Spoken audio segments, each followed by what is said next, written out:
मैं पहले हिंदू थी। हम्म। हाँ, फिर उन लोग ने धर्म मेरा चेंज करके मोमेडियन धर्म में शादी के टाइम पे मतलब मेरा धर्म चेंज कर दिया था और मुझे मोमेडियन धर्म में कर दिया था, तो ये कैसे सिर्फ क्या एक हुआ था? साइन लेकर। कैसे शुरू हुई थी? कैसे शुरुआत हुई थी ये इस चीज की? ये चीज की शुरुआत हुई थी, एक लड़की थी मेरी दोस्त थी, वो भी मोमेडियन ही थी। तो हम्म। उसने मेरी दोस्ती कराई थी एक दूसरे लड़के से। उस वो भी मोमेडियन ही था। तो हम्म। अच्छी हम लोग की फ्रेंडशिप हो गई थी, तो वो लड़के ने फिर ये जो अमीन नाम का जो लड़का है उससे मेरी फ्रेंडशिप करवाई। और अच्छा, ये ये फ्रेंडशिप तीनों। कहाँ हुई? ये स्कूल वाली दोस्त थी आपकी, कॉलेज वाली थी, ऑफिस वाली, नहीं, कहाँ? क्लासेस वाली फ्रेंड थी वो। अच्छा, क्लासेस हम वाली लोग फ्रेंड क्लासेस थी। में साथ में जाते थे, हाँ। और ये जो लड़का था अमीन, ये ये हाँ। भी क्लास में पढ़ता था या क्या था ये? नहीं नहीं, ये वो तो बाहर नहीं था। वो ऐसे ही फ्रेंडशिप करवाई करवाई थी वो लड़के ने। ओ- ओके। हाँ। ठीक है, फिर उसके बाद क्या हुआ? हाँ, तो वही उससे फ्रेंडशिप करवाई, तो वो फिर मतलब ऐसे ही फ्रेंड्स, हम लोग अच्छे खासे फ्रेंड बन गए। तो नॉर्मल बातचीत वगैरह होती थी, कॉल मैसेज वगैरह, जैसे मिलना, हम्म। जैसे फ्रेंड्स लोग मिलते हैं वैसे ही हुआ। फिर मैं हम्म। कंप्यूटर क्लास जाती थी मेरे मीरा रोड में। हम्म। तो वहां पर वो मेरे मतलब पीछे पीछे आता था और आगे पीछे मतलब घूमता रहता था कि मैं तेरे को लाइक करता हूँ वगैरह, ऐसे आगे पीछे घूमता रहता था। तो एक हम्म। दिन वो मेरे क्लासेस के बाहर आके उसने मेरे को प्रपोज किया कि आई लव यू करके उसने मेरे को प्रपोज किया। तो तभी ओके। मतलब मैंने उसको बोला कि मुझे ऐसा कुछ भी नहीं है, मैं एज अ फ्रेंड तेरे को मानती हूँ। तो उसने बोला कि नहीं, देख मतलब तेरे को हाँ बोलना ही पड़ेगा, मेरे को तू बहुत अच्छी लगती है, ऐसा वगैरह बोला। और हम्म। बोला कि देख तू हाँ नहीं बोलेगी मुझे तो मैं सुसाइड कर लूंगा, तेरे नाम पे सुसाइड नोट लिख के मैं मर जाऊंगा। और तभी वो छोटा सा मतलब तभी उसने जेब में से छोटा सा चाकू निकाला और अपने हाथ पे बस वो मारने जा रहा था। हम्म। ऐसे मतलब मेरे ओके। को डरा रहा था वो तो। हाँ, वो टाइम पे वो ऐसे मेरे को डरा रहा था कि वही देख तू मेरे को हाँ बोली, वरना मैं मर जाऊंगा ऐसे। ओके। तो मैंने बोला कि हाँ ठीक है, ऐसा करके मैं तभी उसको ऐसे ही हाँ बोल के वहां से निकल गई। तो उसके थोड़े टाइम के बाद, थोड़े एक दो दिन के बाद में उसका फिर से फोन आया और मुझे उसने बोला कि तेरे को अभी भी मेरे पे भरोसा नहीं हो रहा है, तो मैं तेरे को मेरे घर वालों से भी मिलवाता हूँ। तो ऐसे करके वो मुझे थोड़े दिन के बाद अपने घर वालों से भी मिलवाने के लिए उसके घर पे लेके गया वो। तो हम्म। वहां पे उसके मम्मी पापा और उसकी भाई की बेटी है, ऐसा करके उसने मेरे को मिलवाया था तभी उसके घर पे। ओके।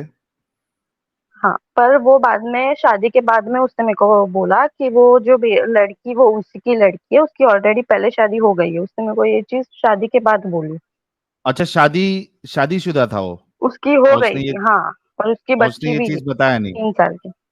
नहीं, पहले नहीं बताया, तो उसने शादी के बाद में बताया, शादी हो अच्छा, जाने के लेकिन बाद। मेरा सवाल आपसे फिर ये है कि जब उसने आपको इस तरीके की धमकी दी, सुसाइड की, और हाँ। चाकू वाकू उसने बताया, तो आपने अपने पेरेंट्स को बताना जरूरी नहीं समझा कि इस तरीके से ये मुझे फोर्स कर रहा है? नहीं, क्योंकि उसने ऐसा मतलब ऐसा डरा दिया था पूरी तरीके से कि मतलब मैं एकदम ही मतलब डर गई थी कि मैं किसको क्या बोलूं ऐसा। मेरे को लगा कि ठीक है, मैं तब वहां से निकल गई तो मुझे लगा कि ठीक है वो अभी आगे ऐसा कुछ मतलब करेगा नहीं। तो मैं तभी वहां हम्म। से निकल गई थी, पर उसके बाद में तो वो मेरे पीछे ही पड़ गया था। फिर मतलब ऐसे मिलवाया उसके, फिर थोड़ी दिन के बाद मेरे को फिर से उसने फोन करके बोला कि वो जो छोटी बच्ची है उसकी तबीयत खराब हो गई, तो जल्दी घर पे आ, उसको हॉस्पिटल लेके जाना है, ऐसा करके उसने मेरे को फिर से अपने घर पे बुलाया। हम्म। तो जब मैं उसके ओके। घर पे गई तो कोई भी नहीं था। तो मैंने उसको पूछा कि वो अकेला ही था, तो मैंने उसको पूछा कि वो लड़की कहाँ पे है? उसका नाम आयजा है, वो जो बच्ची है उसका नाम। हम्म। तो तो मैंने उसको बोला कि वो कहाँ पे? तो उसने बोला कि कोई भी नहीं है घर पे, मुझे तेरे से मिलना था इसीलिए मैंने तेरे को बुलाया।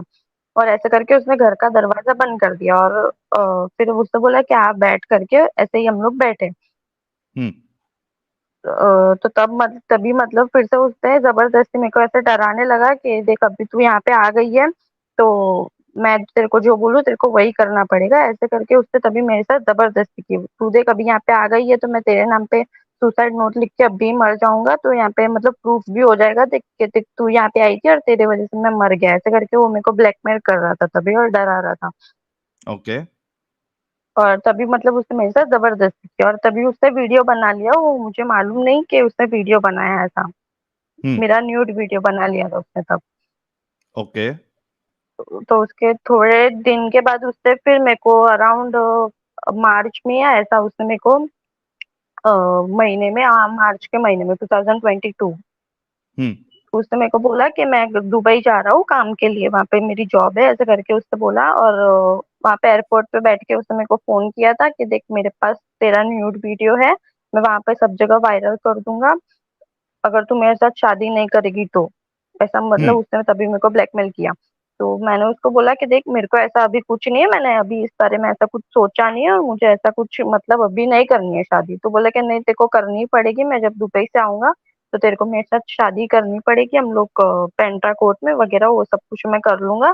और ये चीज तू किसी को बताना नहीं, और तू हुँ, बताएगी तो मैं तेरे पूरे फैमिली वालों को और दुबई में हर जगह तेरा वीडियो वायरल कर दूंगा, सबको भेज दूंगा तेरा वीडियो, तो तू कहीं की नहीं अच्छा। रहेगी ऐसा करके वो मेरे को ब्लैकमेल किया उसने तभी। हुँ, फिर जब वो दुबई से आया तो ऐसे ही मिला वगैरह, और फिर जब 20 जून को उसने मेरे को ऐसे ही मिलने के लिए मेरे को बुलाया उसने कि तू मिलने के लिए आ। हुँ, तो मैं मिलने के लिए गई तो उसने बोला कि हम लोग घूमे वगैरह ऐसे नॉर्मल। फिर अचानक उसने मेरे को रात को बोला कि अभी तेरे को घर पे जाने का ही नहीं है, तू तेरे घर वालों को मैसेज डाल दे कि आज हम लोग ने शादी कर दी ऐसा, और तेरे को कल जाने का है घर पे। तो वो मेरे को तभी भेज ही नहीं रहा था, तो तभी हम लोग की लड़ाई भी हो गई थी कि तू मेरे को भेज क्यों नहीं रहा है ऐसा वगैरह ऐसा सब। तो उसने बोला कि नहीं मैं तेरे को जाने ही नहीं दूंगा, अगर तू यहाँ से गई तो मैं अभी जाके कहीं मर जाऊंगा या तो फिर कुछ भी कर लूंगा। तो तभी भी मेरे हुँ, को डरा रहा था, और फिर वो बोला कि तेरे घर वालों को मैसेज डाल दे कि आज हम लोग ने शादी कर ली है ऐसा।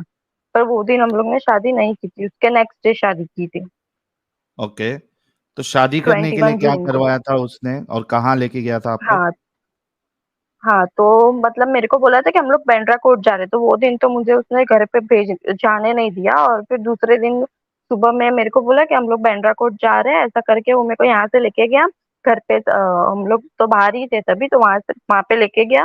तो हम लोग जब जा रहे थे तो उसके ही दो दोस्त मतलब दो लड़के आए और वो आके मतलब बोले कि हम लोग को मस्जिद के तरफ से भेजा गया है आपके साथ चलने के लिए, मुझे ऐसा बोला। हुँ, और फिर दूसरे ने बोला कि मैं अभी आप हिंदू से मुसलमान बनने वाले हो तो आपको कैसा लग रहा है ऐसा, मुझे ऐसा पूछा। तो मुझे तभी कुछ मालूम नहीं था, तो मैं ऐसे शॉक में आ गई। तो मैंने उसको क्वेश्चन किया तो उसने टॉपिक चेंज कर दिया, तभी उसने मेरे को कुछ भी बोला नहीं। हाँ, फिर जब हम लोग बांद्रा पहुंचे तो डायरेक्ट मुझे बांद्रा कोर्ट नहीं, वो मेरे को एक काजी के पास में लेके गया, वहां पे से शॉप जैसा कुछ था, वहां पे वो मेरे को लेके गया।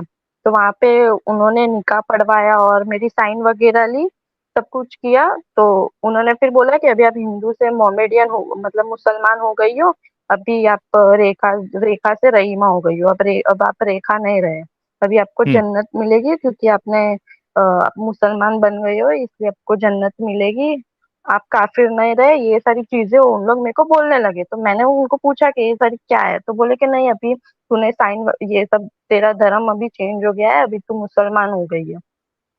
तो वो धर्म चेंज करने के लिए क्या आपको कलमा-वलमा पढ़ाया गया? और अगर हाँ, तो किसने पढ़ाया वो कलमा? हाँ, वो जो काजी थे उन्होंने ही कलमा पढ़ाया, और फिर वो जो उन लोग निकाह वो जो करवाते हैं, और हुँ, फिर वो 100 100 रुपए के 3 अलग अलग स्टैम्प पेपर में फिर उन लोग ने साइन ली, और फिर उसके बाद बोले कि अभी आपका धर्म चेंज हो गया। तो आपने वो इस तरीके पेपर पढ़ना ज़रूरी नहीं समझा कि ये किस चीज़ पे मेरी साइन ले रहे हैं ये लोग? नहीं, उन लोग पेपर पढ़ने के लिए दे ही नहीं रहे थे, बस उन लोग ने सिर्फ नीचे की तरफ साइन ले ली ऐसे ही पेज को करके, और मुझे उन लोग ने कुछ भी डॉक्यूमेंट्स पढ़ने के लिए नहीं दिए। और वो जो निकाहनामा था वो उर्दू में था, तो वो तो समझ में आएगा नहीं, वो सिर्फ दिया था पढ़ने के लिए, पर अब उर्दू में था तो मुझे क्या समझ में आएगा वो उसमें। हुँ। अच्छा, ये जब सारी चीज़ें चल रही थी, आपको कोर्ट लेके जाया गया, आपको डॉक्यूमेंट पे साइन करवाया गया, आपकी पहचान वाला कोई हाँ, नहीं था साथ में? नहीं नहीं, वो जो लड़के थे वो उसके ही दोस्त थे, वो भी मुझे बाद में पता चला कि वो उसके ही दोस्त थे, हुँ। मतलब मेरे और तरफ से कोई भी नहीं ये था, जो वो सारा कोई दो चीज़ विटनेस थे। ये जो सारी चीज़ चल रही थी, आप उसके घर पे जा रही थी, फिर उसके बाद शादी करने चली गई। तो आपके घर वालों ने आपसे बात नहीं की कि किधर हो आप, या इस तरीके से आप क्यों कर रहे हो? नहीं, जब वो 20 तारीख को जब उन घर वालों को मैसेज डाला तभी घर वालों का फोन वगैरह सब कुछ आया था कि क्या है क्या, मतलब तो लड़के ने ही तभी बात की थी, अम्मी ने ही, कि हम लोग ने शादी कर लिया आज, अभी वो मेरी पत्नी हो गई है, कि मैं अच्छा मतलब दुबई में अच्छा काम करता हूँ, मैं अच्छे से सब सेटल हूँ, हम लोग खुश है, ऐसे करके उसने ही बात की थी, तभी उसने मुझे बात करने नहीं दी थी अपने घर वालों से। ओके, फिर शादी करवा के किधर हाँ, लेके गया वो? वो फिर शादी करने के लिए वहां पे वो काजी के पास शादी की, उसके बाद हम लोग वो दिन बाहर ही थे, फिर वो नेक्स्ट डे अपने घर पे लेके गया था। हम्म। तो हम लोग जब उसके घर पे गए तो उसकी मम्मी, उसकी जो मम्मी है उसने बोला कि ये तू किस काफिर को घर पे लेके आ गया है, ऐसा उसको बोला। तो मैं इससे हम्म। शॉक हो गई क्योंकि उसकी मम्मी से उसने पहले ही मेरे को मिलवा दिया था, तो मतलब मैं जब शादी करके जैसे ही घर पे गई तो वहां पे सब लोग के एकदम अलग ही रूप थे, सब लोग मेरे को मतलब मैं का कैसी लड़की हूँ, मतलब एकदम अलग ही नजरिए से मेरे को देख रहे थे उन लोग। और मेरे को फिर बोलते कि उसकी पहली बीवी उसके साथ कुछ भी नहीं कर पाई, तो तू क्या कर पाए करेगी उसके साथ में, मेरे को ऐसा बोला। हम्म। तो मैंने उसको पूछा कि पहली बीवी, तो तब जाके उसने मेरे को बताया कि ये जो मेरी पहले ऑलरेडी शादी हो गई है उसके साथ मेरा केस चालू है, और ये जो बच्ची है वो मेरी है। अच्छा, उसने तो तब वो मुझे बताया। पहली बीवी का आपको जब आप उसके घर पे गए तब आपको पता चला, और वो पहली बीवी के साथ तलाक हो हाँ, चुका था या उसका, या नहीं हुआ था? न- नहीं हुआ था उसके साथ में, केस चालू था अभी तक, तब नहीं हुआ था तलाक। और वो पहली उसके बीवी दो कहाँ तीन रहती है महीने के उसकी? बाद में वो खारघर साइड रहती है। वो बाद ओके। में मेरे को सब पेपर वगैरह सब मिले थे, तब सब मैंने सब कुछ देखा। हम्म। और पहले मुझे झूठ बोला था कि उसकी भाई की बेटी है ऐसा। अच्छा, तो ये हाँ, जब वो आपको बच्ची भी ये 3 साल की चीजें है। पता चली तो क्या मतलब आपके माइंड में क्या चल रहा था? मतलब कि ये सारी चीजें, मैं तो एकदम शॉक में ही चली गई थी कि ये सब क्या हो रहा है, ये सारी क्या चीजें मतलब हो रही है। तो मैंने सामने क्वेश्चन किया तो उन लोग ने उसका डायरेक्ट मारना चालू कर दिया, गाली गलौज करना चालू कर दिया, मतलब चुप ही करवा दिया मेरे को एकदम से कि तेरे को कुछ हम्म। बोलने का नहीं है, मतलब उन लोग की एक अलग ही साइड दिखी मेरे को अचानक से, अच्छा। जो उससे उसकी पहले मैंने कभी देखी नहीं थी। बाद में मतलब थोड़ा बाद में मैं बीमार पड़ गई, थोड़े दिन के बाद में बीमार पड़ गई, तो उसकी मम्मी वगैरह वो काजी मौलाना को घर पे बुलाते थे और वो तावीज पहनाते थे, फिर उर्दू में उन लोग कुछ बोल के अपने बॉडी पे पूरा फूकते हैं वैसा कुछ करते थे, फिर पानी में उर्दू में कुछ लिख के वो पानी पीने के लिए बोलते थे, तो ये सारी कहाँ चीजें से उन लोग मौलाना बोलते को थे। फिर मेरे बुलाते को थे ये लोग? वो ऐसा कुछ मौलाना कहाँ से बुलाते थे वो मुझे नहीं पता है, पर वो आते थे घर पे, 3 4 बार घर पे आए। फिर मेरे को उत्तन साइड में एक दरगाह है बालिशा पीर करके, मेरे को वहां पे भी लेके गए उन लोग 4 से 5 बार। तो हम्म। वहां पर भी ये सारी चीजें करवाते हैं उन लोग, और बोलते कि आपको गाय का गोश्त खाना पड़ेगा तो आप अच्छे हो जाओगे, वरना आपको ठीक ही नहीं होगा कभी, ये चिकन खाना पड़ेगा, गोश्त खाना पड़ेगा। तो ये सारी चीजें फिर उन लोग उसके बाद से उन लोग मेरे को जबरदस्ती खिलाने लगे, मार मार के खिलाने लगे उन लोग, वो और उसकी माँ, जो अमीन है वो और उसकी माँ, दोनों जन। अच्छा। हम्म। तो फिर उन ये लोग ऐसे ही कौन, ये मारपीट वगैरह चालू। उत्तन वाली जो दरगाह है, वहां के किसी मौलाना ने बोला था कि आपको गाय का गोश्त खाना पड़ेगा तब आप सही होंगी? हाँ वहाँ हाँ वहां पर भी बोला था मेरे को, और वहां पर भी ऐसे तावीज वगैरह पहनाते थे, और उन लोग जो वो पानी पीने के लिए देते थे तो उसके बाद बॉडी में कुछ अलग ही मतलब ऐसा फील होता है, मतलब कुछ अलग ही लगता है कि हाँ मतलब कुछ हो रहा है बॉडी में ऐसा। अच्छा, तो तो वहां पे ये भी मेरे को सिलसिला पांच चल रहा था से उसके चार से बाद? पांच बार हो। हाँ, तो वहाँ यही सारी चीजें चल रही थी, फिर उसके मतलब थोड़े टाइम घर में तो नॉर्मली रोज के झगड़े वगैरह गाली गलौज वो सब तो कुछ तो चल रहा था। फिर थोड़े महीने के बाद में वो जो लड़का है वो गांजा वगैरह वो सब कुछ जितने भी नशे है वो सारे सब कुछ बेचता है। बाद में मेरे को पता चला कि वो दुबई में भी कुछ जॉब वगैरह कुछ करता नहीं था, कुछ कमाता नहीं है, मतलब घर पे ही रहता था, ये गांजा वगैरह जितने भी नशे है वो सब कुछ बेचता था, वो खुद भी करता था, वो बेच के वो घर में पैसा देता था। तो उसकी वजह से घर में झगड़े वगैरह होने लगे, तो एक दिन उसकी मम्मी ने घर से निकाल दिया, तो हम लोग दूसरी जगह पे शिफ्ट हुए, मैं और आमिनी वहां पे रहते थे। हम्म। तो वहां पे वो मेरे को बंद करके रखता था घर में, ताला मार के जाता था, कहीं भी जाता था तो खाना वगैरह देता नहीं था। 10-15 दिन हो गए थे उसमें को खाना दिया नहीं था, और बंद करके ही रखता था घर में, मारता था आके, नशा करता था। तो यही वो सारी जो चीजें मतलब तो पूरा एक जो दिन। प्यार था, शादी से पहले जो पूरा प्यार हाँ, दिखा रहा था, वो सब शादी के बाद सारी चीजें वो खत्म सब हो गई। दिखावा ही था। हाँ, उसके बाद तो कुछ भी नहीं था, वो सब कुछ दिखावा ही था। मतलब पूरी तरीके से, मतलब सब मिल के ऐसे फंसाया रहता है ना, बस वो वही सब कुछ मेरे को समझ में आ रहा था धीरे धीरे। उसने अपने बारे में जो भी चीज बोली थी, हर एक चीज झूठ थी। कि वो कितना पढ़ा हुआ है, क्या करता था, उसने मेरे को बोला था कि मैंने साइंस लिया, अच्छा मैं पढ़ा हुआ हूँ, और और बीकॉम हुआ, और वो तो 12th फेल है, वो जो लड़का है वो। अच्छा। और वो दुबई में भी कुछ जॉब वगैरह कुछ नहीं कर रहा था, वो कोई वीजा पे गया था, बस वहां वहां पे ऐसे ही खा पी के वापस आ गया। हम्म। वहां पे भी कुछ जॉब वगैरह, मतलब हर एक चीज उसने अपने बारे में झूठी बोली है। फिर जब हम लोग वहां पे दूसरे घर पे रहने गए, तो वहां पे वो बंद करके रखता था। तो एक दिन आजू बाजू वालों को पता चला कि कोई घर में, मतलब मैं घर पे अंदर हूँ। तो उन लोग ने फिर पुलिस वालों को बुला के मुझे वहां से छुड़वाया था, ताला तोड़ के। ये जो आपको तो घर पे जब मैं बंद करके रखता था, वो मारपीट करता था, तो आपके पास हाँ, मोबाइल नहीं था? आपने अपने घर वालों को नहीं बताया कि ये मेरे नहीं, साथ वो ऐसा मेरे ऐसा को हो रहा है? मोबाइल देता ही नहीं था। वो मेरे को मोबाइल देता ही नहीं था, किसी से कांटेक्ट करने ही नहीं देता था कि मैं किसी को कुछ बोलूं। और ऑलरेडी उसने मेरे को इतना डरा के और ऐसे रखा था और बंद करके रखा था, तो मैं उस तभी तो पूरी ऐसे डिप्रेशन में ही चली गई थी। तो जब वहां से पुलिस वालों ने छुड़वा के जब मेरे को मेरे घर पे लाया था, तो मैं मेरे घर पे थी तभी। 10-15-20 दिन ऐसा कुछ मैं मेरे घर पे रही रहूंगी। ओके, तो फिर? मेरे घर पे भी तभी वो आता था, कॉल वगैरह करता था मेरे घर वालों को, और मेरे घर पे आता जाता रहता था। फिर एक दिन उसको जब पता चला कि मैं घर पे अकेली हूँ, तो आके वो मतलब मेरे को तभी आया, एक दो दोस्त को लेके अपने, और मेरे को मतलब डराने लगा, और वो वीडियो बता रहा था कि देख, तेरा ये वीडियो मैं वायरल कर दूंगा, अभी देख तेरे को तेरे भाई को भेज भेज रहा हूँ, मतलब मैं, तो अभी मेरे साथ नहीं चली तो। और वो चाकू भी लेके आया था, और उसके वो दो दोस्त थे, उन लोग के पास भी था।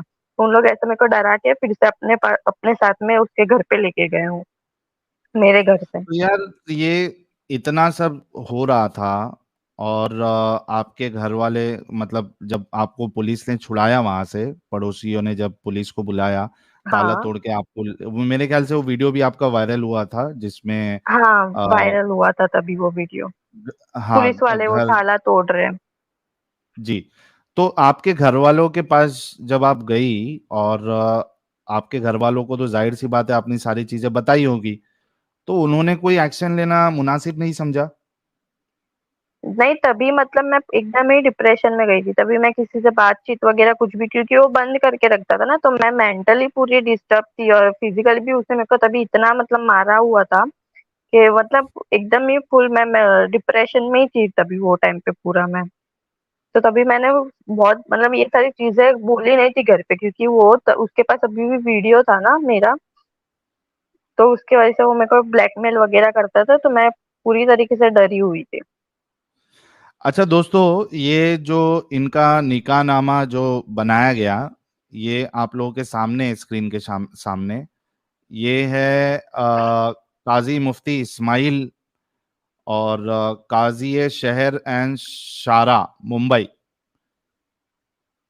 ये मुंबई का है, और इसमें आपको डेट ऑफ निकाह 21 जून 2022 को इनका निकाह किया गया, और उसके बाद फिर निकाह बांद्रा में हुआ। ये सारी डिटेल्स इसमें मौजूद है, और ये वो लड़का है जिसके साथ इनका निकाह किया गया। ये देखिए, ये बाकायदा पूरा सिग्नेचर लेकर, विटनेस के साथ ये पूरा खेल रचा गया है। ये देखिए, ये स्क्रीन पे आप लोगों के सामने है। बिल्कुल रिसेंट सा केस है। और आप सोचिए कि एक इंसान जो है, इतने सारे वादे करता है, प्यार दिखाता है, फंसाता है। अब मैं तो गलती तो रेखा जी की भी है कि उनको इनकी बातों पे आना नहीं चाहिए था, लेकिन वो उनको धमकियां भी दे रहा था। तो अब जो सिचुएशन में होता है वही समझ सकता है कि भाई, और फिर एक आप सोचिए कि एक लड़की जो अभी ज्यादा मैच्योर भी नहीं हुई है, क्लासेस जा रही है, तो इतना तो उसका दिमाग चलता नहीं है, और उसको कोई इस तरीके से चाकू निकाल कर डराना देना, तो बहुत से लोग डर जाते हैं और ऐसे लोगों की बातों में आ जाते हैं। और उसके बाद जब एक बार आपको एक्सेस मिल जाता है, उसने शादी कर ली किसी तरीके से, इनका रिलीजन चेंज करवा के, उसके बाद असल हकीकत जो है वो सामने आई है। एक मूवी कुछ अभी और नहीं बनी थी, होती। दी कन्वर्जन नाम से। मैंने पिछले बार कहा था कि आप लोग जरूर देखिएगा, पहले फ्री में उन्होंने अपलोड किया था वो मूवी। ये जो स्टोरी बता रही है, सेम टू सेम ऐसी ही कहानी आपको उस मूवी में भी मिलेगी। तो वो सिर्फ मूवी नहीं है, ये रियल इंसिडेंट भी ऐसे ही होते हैं। लोग इसी तरीके से इनकी बातों में आ जाते हैं और इनकी जिंदगी खराब हो जाती है। अब सोचिए आप लोग कि तो उसको इनको दरगाह लेके जाया जा रहा है, वहां पे झाड़ फूक किया जा रहा है, यहाँ पे उनको कहा जा रहा है कि आप जो है वो अ, गाय का मांस आप खाएं तो आपकी तबीयत सही हो जाएगी। घर पे बंद करके रखा जा रहा है, ताला मार के जा रहा है इंसान, फोन का एक्सेस नहीं है इनके पास। तो ये जितने लोग, जितनी लड़कियां जो कॉलेज में जाती हैं और उसके बाद उनको इस तरीके का प्यार दिखाया जाता है, फिर उनकी सोच ये हो जाती है कि भाई मेरा अब्दुल ऐसा नहीं है। कई सारी लड़कियां, मेरा अब्दुल ऐसा नहीं है, वो पहले उनकी सोच होती है। लेकिन ये आप लोगों के लिए, रेखा जी की जो स्टोरी है, ये आप लोगों के लिए एक सबक है कि देखो इस तरीके से अगर आप फंसोगी तो आपका हाल आगे क्या हो सकता है।